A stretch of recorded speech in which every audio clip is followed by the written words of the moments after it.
Hello, everybody, and welcome to another Sideshow Con exclusive interview. I am Jeff May, and today I am joined by Mike Mayhew. We'll be taking a look. Hey, everybody. How dare you?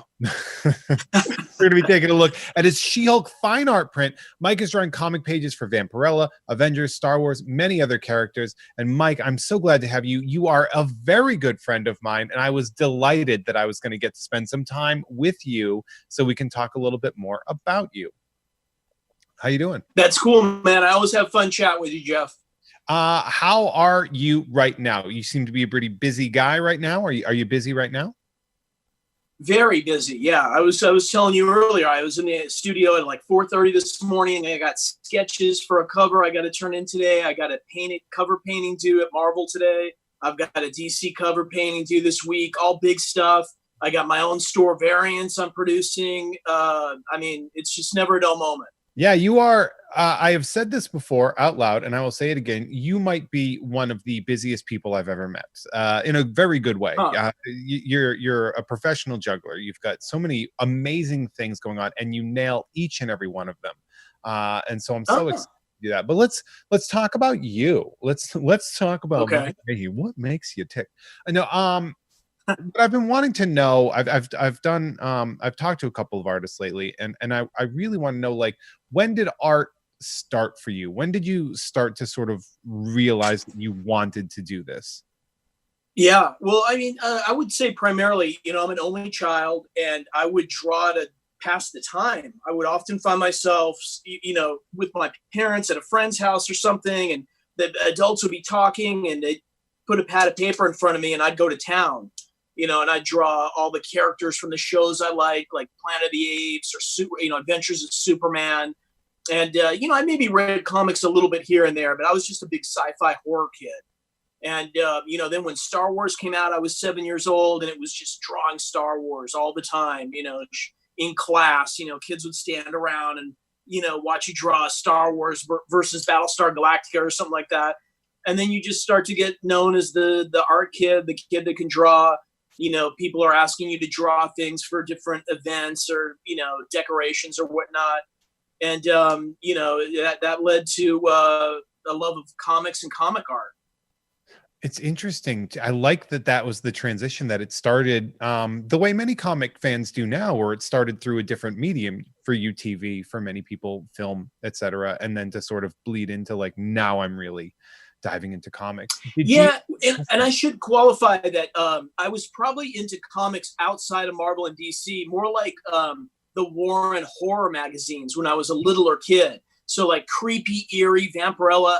For whatever reason, I was reading that stuff at 5 years old, and that was my primary comic experience. Not Spider-Man or Fantastic Four. At least for a couple years later, I started doing getting into those books. Oh, wow. That's really cool. Well, that's actually really interesting too, because you've actually dropped the names of some of the properties that you yourself have professionally worked on. So that's right. That's a really cool sort of section. That's why I'm so drawn to that material. And that's why, my work has such a realism. A lot of those Warren titles had that sort of more mature look. And a lot of photorealism in the artwork. So, it's just a natural to me. That's kind of what I grew up with. How tell me about your first paid gig. Do you remember when the first gig that you that was a work for hire that you got paid to do? Yeah, for sure. I'll never forget it. It was DC Comics Showcase 93, which was it was sort of it was a bunch of short stories. It was a title that ran for the year, I believe, of 1993. And it was edited by a guy named Neil Posner, who, in addition to other things at DC, was sort of their talent manager or a new talent scout. And so I ended up on that book with all sorts of other people like Michael Oeming and, Cully Hamner, maybe Phil Jimenez ended up on there. And it was just all this new talent. There's a lot of us are still around today. And I did a 10-page Shining Knight story. It's an old DC character. It's this knight that flies on a winged horse. and it was written by James Robinson of Starman fame. So it was Wow. a fantastic opportunity. That sounds like a fantastic opportunity. That's pretty Yeah. rad. What piece of yours? So I want to talk about your specific work here. Is there a piece of yours that sort of proved to be the biggest challenge for you? And then as a follow-up question, what do you find the most challenging when you're doing your work? Yeah, I mean, I would say the most challenging thing I ever did was adapting George Lucas's The Star Wars script for Dark Horse Comics. It was a 7-issue series, and I basically had to reimagine Star Wars in a whole different way. You know, redesign all the vehicles, the characters, the planets, aliens, and sort of make it my own, based on a lot of pre-existing material that Lucas had generated with other artists. But you know, drawing that book and then designing everything on top of it and getting it approved by Lucasfilm, it was a big challenge. You know, I think you asked me what else do I find challenging today. You know, it's always going to be interiors. Interiors are just a whole another level of thought that you have to put into it than a cover image. And you know, especially when you're starting a book, you know, all the thought that has to go into the impact the first pages are going to have when people see it, and sort of building momentum. I mean, it takes a tremendous amount of effort and thought, and it's a type of challenge that nothing can compare to it, for me, you know. Yeah, the cover to sequentials shift. It's not easy for anyone, I think, but you do a good job. Like, I want to make a shift. Yeah, I now. always like to I always like to be known as a guy that doesn't just do covers. I'm always doing interiors. You know, I just did a couple issues of Joker, Harley, Criminal Sanity last year, and I've got a creator own project in the mix right now that's an interior thing. So I always try and keep one foot in that door to keep that comic book credibility of, you know, I'm the guy that draws panels too, you know. Yeah, and you do it well. I want to talk about the She-Hulk piece that Yeah. we here, because what we have here is the piece that we're sort of debuting right now is your She-Hulk piece. It is based off the cover of She-Hulk number 5, correct? That's right. All the way. That's the first She-Hulk cover I did. And boy, let me tell you, you nailed it. I'm so glad that this was the piece that they went with here. Oh, I'm so proud of that. I'm so proud of that print, because I would have never imagined when I did that cover in 2005, I'm guessing, that those She-Hulk covers I have would still have the impact and the legs that they've had. You know, I still hear about them often, or, you know, I saw Dan Slott at a comic convention. He was the writer on the book, and, you know, he was telling me he had some meetings with the folks that are messing around with the TV show, and they had some of the artwork from those covers up as maybe sort of a style guide type thing. And, you know, I would be thrilled to see that sort of reflected in any kind of show that ended up myself on Hulu or whoever. I'm a huge fan of the book myself. Like, I have all the collections back there because it was so good. The book was so well written, but the covers were so good. Now, how did you go about remastering the piece for the fine art print for Sideshow?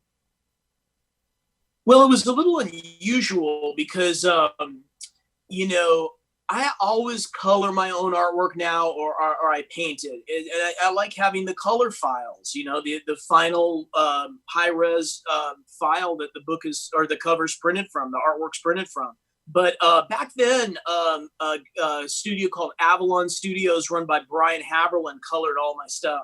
And so they had all the color files, and I've always wanted those She-Hulk covers, you know, just to have in my archives.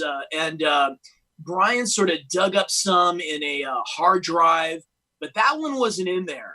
And then sure enough, Sideshow comes to me and they're like, "Hey, we'd love to do a She-Hulk cover you've done. What about this one?" And it was the one I didn't have.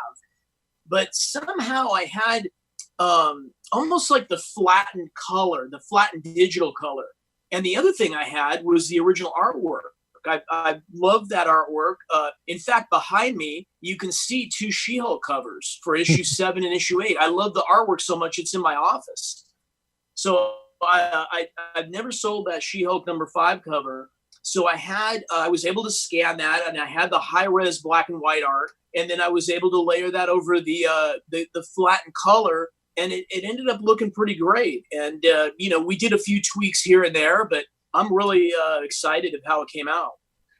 Were you a She-Hulk fan before this, or was the gig the thing that sort of got you into the character?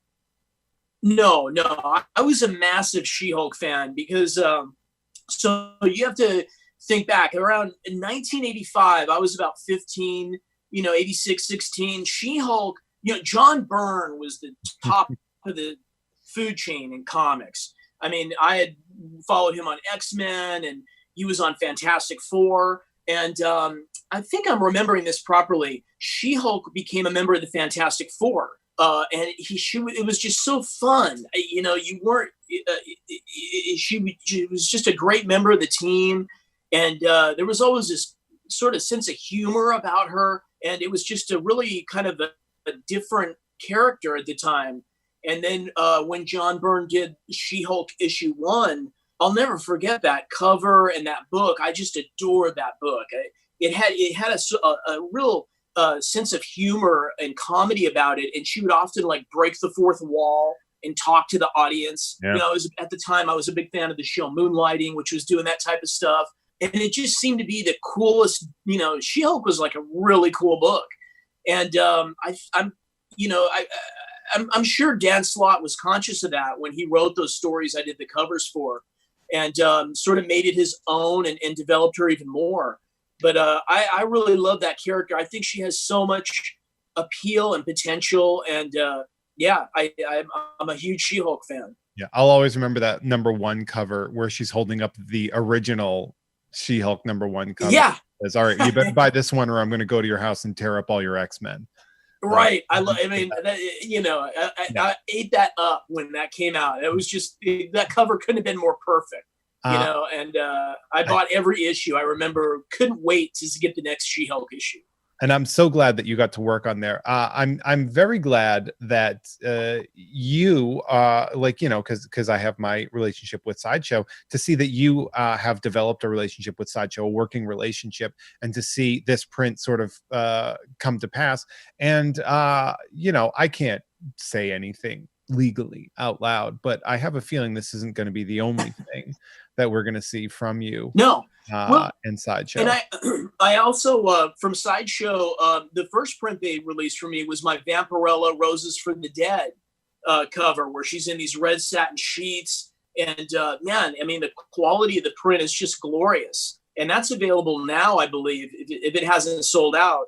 And then She-Hulk is next, and I am working on a next Sideshow collectibles print, and that's an original piece.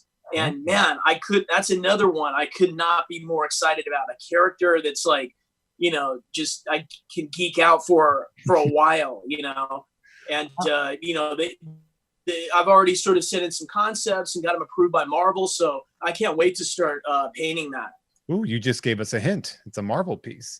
It is a Marvel piece. I like that. I like that I squeezed a little bit of a hint out of you. It feels a little bit like cheating, but I'm okay with it. As a real quick, just a couple of specs on the She-Hulk fine art print by my man Mike Mayhew is a cover for She-Hulk #5 from the 2004 series, written by Dan Slott. This original cover art was published in 2013. It shows Jennifer Walters as She-Hulk punching through a wall. Will be sold in a limited edition of only 350. So this is going to be one that people are going to want to get to ASAP. And this is available for pre-order. I want you to go in your phones, go in your calendar, and set August 7th. Friday, August 7th is when this thing is going to go on pre-order, and it is going to sell immediately. 350. That's not a lot. That's not a lot. Yeah, I would get on that. I would get on that immediately. It comes with an embossed seal of authenticity and auto pen signature in graphite. I would 100% put it in the calendar there as a reminder. Maybe Thursday, August 6th. Be ready for it because Friday, August 7th, it goes available for pre-order. You're going to want that. Mike, I am so happy that I got to hang out with you today. Thank you for joining me. Oh, anytime, Jeff. Oh, I appreciate that. It has been an absolute pleasure. I could talk She-Hulk with you all day. And as a matter of fact, after this, maybe I'll just call you and we'll talk about She-Hulk all day when you're not doing 30,000 projects. Now, thank you all so much for joining us here at Sideshow Con. And of course, don't forget to let your geek side show.